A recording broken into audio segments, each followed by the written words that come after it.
जय जगन्नाथ सांग मैंने नानी घरे खाई सारा पर पलि आसली लिपा घर को आसिक टे फ्रेश फ्राश हे टे राति आउ कि भिड हरका बनैली टे रेस्ट नहीं गली सका उठिकी फेर आउ थे गाधुआ पाधुआ करी से शाढ़ी तो नहीं खाली गोटे शाढ़ी ताको टे पिंधिदेली पिंधिदेकी टे लिपा करदेला जलखिया ताको टे खाईदेली लिपा आनी बसईदेला बस रे बसईदेकी पलि आसली गाँ को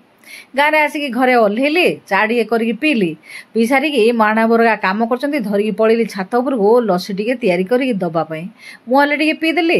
देखु सी जो सेठी आबू तले थी कि इटा फिंगुंट महाणा उपर थी कि केच धरते मत बड़ खुशी लगे देखापी देखिली तापर आसिक टे भजाटा को बसईदेली कुंदरी आलूर भजा आलू सिझे देकी चकड़ा चकुड़ी करदेली कहीं पखाल टे न खाइले आउ शांति नहीं से आलू चकुड़ा करी टे पखाड़ धरी बसी पड़ली मौसा केबे दिने भी खाइबेनी पखाड़ भात मु दिने भी खाइबेनी गरम भात मौसा मौसर कॉम्बिनेशन देखिले ना निश्चय कमेंट रे जणेबे रोची।